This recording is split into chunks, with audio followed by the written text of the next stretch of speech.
Salut, Monsieur Laurent, et merci de nous avoir accueillis dans votre centre. Est-ce que vous pouvez m'aider avec une information, genre l'histoire du centre écotouristique des Bogo? Oui, bonjour, Monsieur Mangio.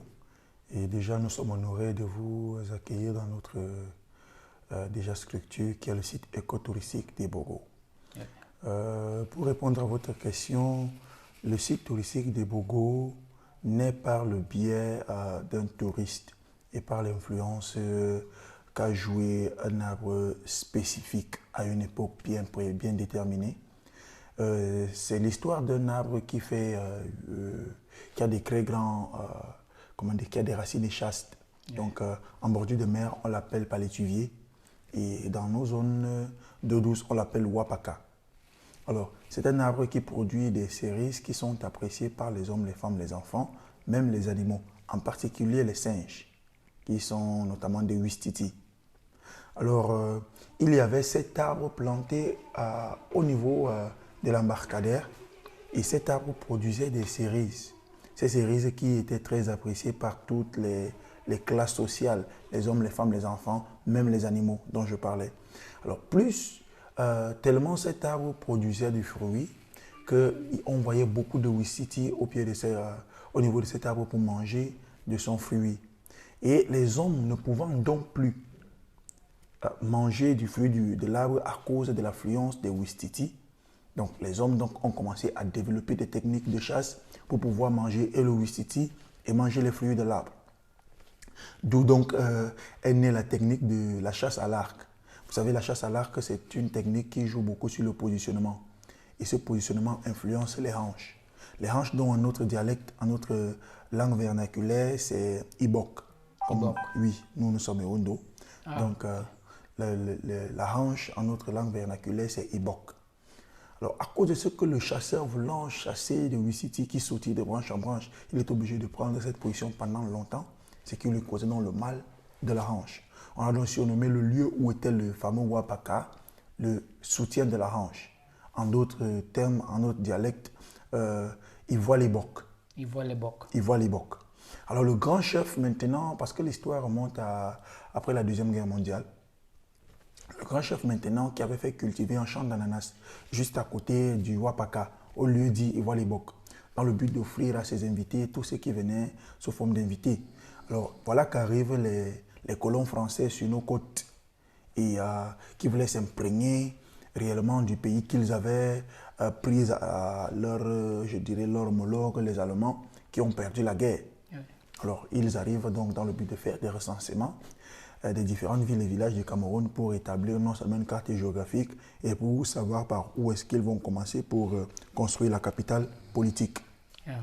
Alors, le grand chef les reçoit et les amène dans son champ d'ananas. Au lieu dit, voit les bocs, voulant les offrir des ananas.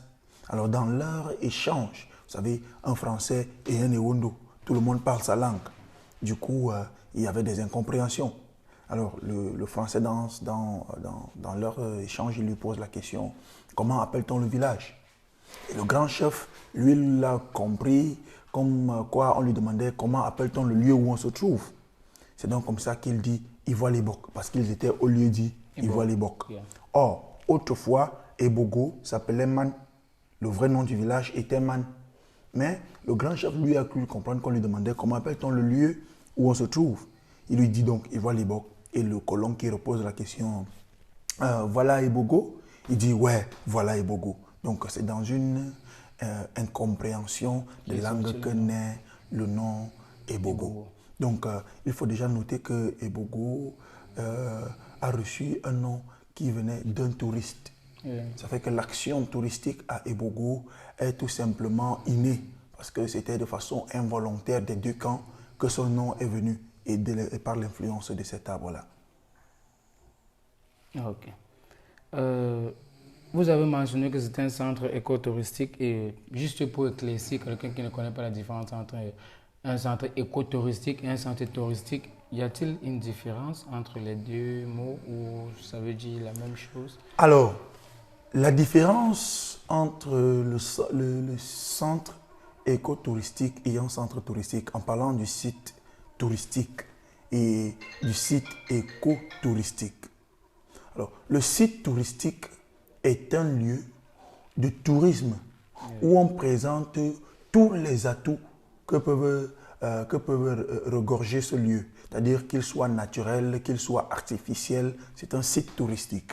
Donc, on présente tout et la nature et tout ce qui va avec le développement, la technologie et tout.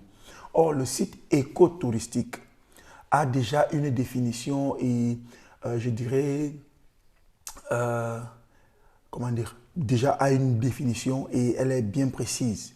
Parce que écotouristique, éco vient de l'écologie. Oui. Donc, c'est un site où on va faire promouvoir le tourisme et l'écologie en même temps. Donc, le site écotouristique est un site là qui vulgarise les atouts qu'ils ont tout en préservant la nature. Et déjà, le nôtre ici, le site écotouristique de Bogo, a pour activité principale de divertissement présenter la nature, les avantages et l'impact que peuvent avoir la déforestation abusive et tout ce qui va avec dans le centre et au milieu même de la vie quotidienne dans le monde entier, les impacts que le manque de considération de l'écologie peut entraîner. Donc, c'est dans ça que le site écotouristique des Bogo est défini. Donc, c'est là la différence entre le site touristique et le site écotouristique. Ok.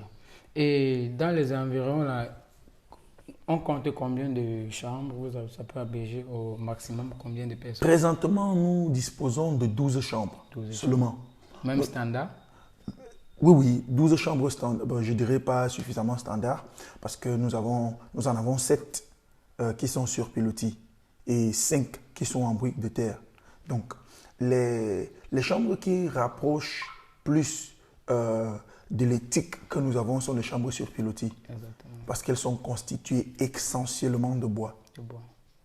Donc, ça vous permet déjà de vous vraiment sentir dans un milieu loin déjà de la civilisation, des bruits et tout ce qui va avec. Okay. Merci, M. Laurent.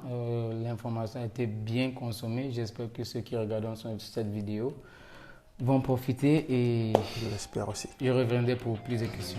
Ok. Merci. Merci à vous. Okay.